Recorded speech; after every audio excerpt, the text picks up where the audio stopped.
2일 전 팔란티어에서 라이브 팟캐스트를 진행하였습니다. 이름하여 국방개혁이라는 무거운 주제를 가지고 4명의 스피커들이 의견을 교류하는 토론장이었는데요. 이 1시간짜리 팟캐스트를 정리해보면서 든 생각은 팔란티어의 주가도 주가이지만 팔란티어라는 기업은 미국이라는 나라, 즉 미국 주식에 혹은 지수에 투자를 하고 있는 사람이라면 매우 감사해야 하는 기업이 아닌가라는 생각이 들기도 했습니다. 오늘은 팔란티어의 AI 데이터 기술과 그들의 큰 비전이 무엇인지를 알아보겠습니다.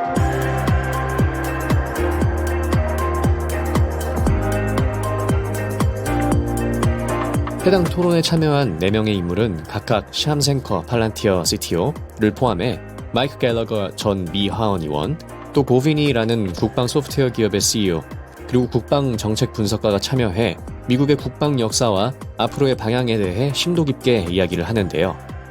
그들이 나누는 이야기 중 냉전 이전에는 상업부문과 국방개혁의 발전 속도가 비슷했다라는 이야기로 시작되며 현재의 상업 그리고 국방기술의 발전 속도가 차이가 왜 나는 것이며 이것을 해결하기 위해 어떤 일들을 해야 하는가에 대한 의견을 나누게 됩니다.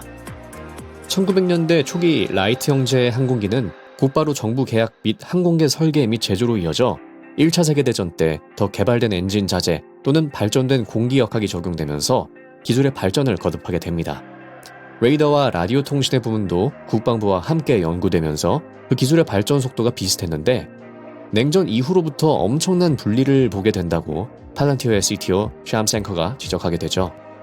인터넷은 국방의 DARPANet으로 인터넷의 기반이 마련되었지만 군은 더욱 기밀통신 쪽에 관심을 가진 반면 다른 상업기업들, 당시 AOL 및 넷스케이프는 더욱 열린 방향으로 발전을 해 지금 구글과 아마존이라는 괴물기업에 등장하기까지 이르게 되었습니다.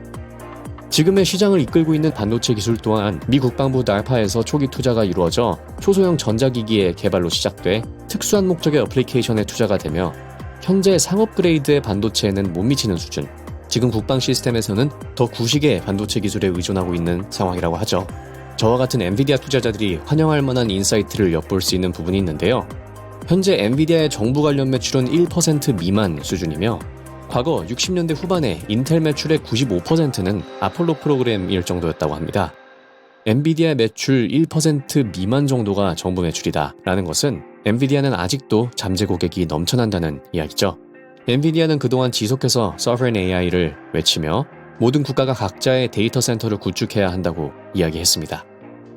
자, 다시 팔란티어 국방개혁 이야기로 돌아와서 기술의 시작, 개발, 그리고 완성의 템포가 상업, 국방에서는 동등하게 가져갔던 과거와는 달리 기술의 시작과 개발이 국방의 목적에서 시작을 하더라도 그 결실을 제대로 맺는 곳은 결국 상업부문이 되는 현재의 상황이라는 것이죠. 아까 예로 들어드렸던 인터넷 반도체 말고도 샴생커가 예를 들은 것으로 스페이스X가 있습니다.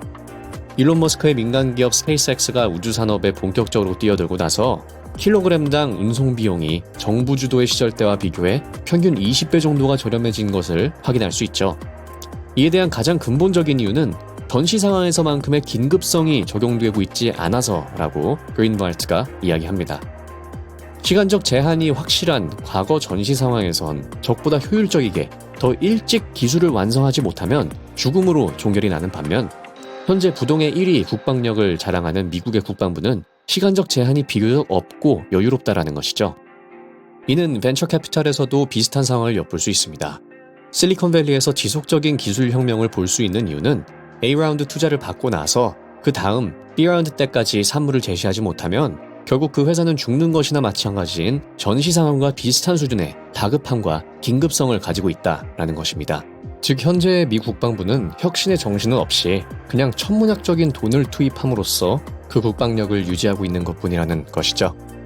긴급성이 제대로 탑재된 마인드셋의 부재뿐만 아니라 과한 보안 등급 관리, 또 서로 나눠져 있는 국방 정부 조직, 또 국제 오피스 등의 문제 때문에 지난 5여 년 동안 국방부와 협업하고 싶어하는 기업들이 엄청나게 많았으나 제대로 성사가 된 것이 드물다라고 이야기를 하죠. 또 다른 문제로는 국방부에서는 최종 상태에 대한 완벽한 이해가 되지 않은 상태에서 프로젝트를 실비 정산 계약, 즉 정해진 예산이 아닌 입찰자가 마음껏 비용을 청구하며 프로젝트를 진행해도 되는 아주 안일한 방식의 계약으로 프로젝트가 진행되기 때문에 그 비효율은 더욱 심화가 된다는 겁니다. 제조, 생산, 그리고 공급망은 별개의 것으로 취급하려는 국방부의 마인드. 이 마인드부터 고쳐야만 기술의 혁신을 볼 수 있다고 주장하는 4명입니다. 적을 탐지하고 사살하고 또 이를 평가하는 킬체인이라는 전쟁 수행 역량을 별개로 취급하는 것이 아니라 무기 제조시설, 생산 역량, 그리고 공급망과 같은 서플라이 체인을 킬체인의 일부로 같이 통합해서 바라봐줘야 앞으로의 3차 세계대전을 방지할 수 있다는 겁니다. 평화의 금이 가기 시작하는 시점은 2인자가 1인자에 대적할 수 있을 만한 역량이 갖춰지기 시작할 때라고 봐야겠죠. 이 힘의 격차를 지금보다 더욱 벌려버리려는 팔란티어의 CTO가 주장하는 국방개혁의 기본 마인드셋입니다. 자, 이 부분은 역시 팔란티어가 가장 전문적으로 다룰 수 있는 분야이죠. 이건 마치 역사의 흐름에 있어 미국이 세계 패권을 유지하기 위해 나서줘야 하는 기업 단 한 곳이 있었는데 그 기업에서 제대로 나서준 상황으로 저는 보입니다. 지금 국방개혁에 등장한 가장 중요한 부분이라고 생각되는 킬체인과 공급망을 따로 분리해서 받아들이는 마인드셋이 아닌 이 모든 것을 총괄하여 바라볼 수 있는 관점을 제시해주는 것. 즉 올바른 데이터와 이 데이터가 각 의미하는 것이 무엇인지에 대한 정확한 이해, 또 이 이해를 바탕으로 알게 되는 문제와 원인, 그리고 해결책의 제시까지, 즉 온톨로지가 형성됨으로써 통합을 이루는 것에는 팔란티어가 지난 오사마 빌라덴의 암살 때부터 20여 년을 갈고 닦아온 데이터 핸들링의 분야입니다. 그린발트가 이야기하는 현재 국방부의 수행평가 기준은 예산을 어떻게 사용했고 기계획된 과정의 절차를 잘 밟았는지 또 향후 5년의 계획에 부합하게 가고 있는지를 기준으로 평가를 하는데 또 이런 관료주의적인 평가 방식 때문에 각 부서들이 예산 삭감을 방지하기 위해서 과도하게 비용을 집행하는 등 상상을 할 수 없는 엄청난 비효율이 실제 발생하고 있을 것입니다. 이런 비효율적인 평가 방식 대신에 실제 어떤 가치를 창출했고 또 효과적인 임무를 달성했는지가 주요 포인트로 자리를 잡아야 한다고 이야기합니다. 여기서 등장한 가치 또 효과적인 임무 달성 또한 애매모호한 개념일 수 있지만 제대로 된 온톨로지를 기반으로 한다면 정확하게 어떤 가치를 창출해냈는지 또 얼마나 효과적인 임무 달성을 선보였는지 그 기준이 제대로 잡히게 되면서 올바른 수행평가가 이루어질 수 있게 되겠죠. 현재 국방의 부분에 있어 다양한 계약을 따내며 실질적인 변화를 가져오고 있는 팔란티어라는 기업이 국방개혁이라는 아이디어를 의회와 국방부에 제출을 하게 되면 그들은 눈여겨보게 될 것이고 곧 이 총체적인 변화는 팔란티어를 기준으로 시작을 하게 될 것이니 이런 기반을 마련하게 되는 플랫폼인 팔란티어가 얻게 될 수익은 사실 부수적이고 저는 개인적으로 이런 기업이 미국의 국방을 더욱 탄탄하게 잡아주며 냉전 이전 때 보아왔던 상업부문과 국방의 기술 발전 속도가 맞춰질 것이라는 생각에 미국의 패권은 앞으로도 계속 변함이 없겠다라는 생각과 동시에 저처럼 미국 주식에 자산의 대부분을 투자하고 있는 분들에게는 팔란티어의 주가를 떠나 매우 긍정적인 거대한 흐름이 아닌가라는 생각을 하게 됐습니다. 팔란티어는 이제 내일 실적 발표가 나오게 되죠.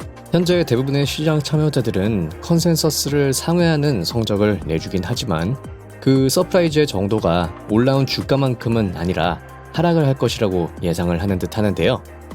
만약 주가가 하락을 한다고 하더라도 이런 거대한 비전을 가지고 국가의 패권을 좌우하는 기업이라면 단기적인 노이즈에 의해 주가가 하락을 하는 것은 큰 찬스로 받아들여줘도 되지 않을까라고 생각합니다.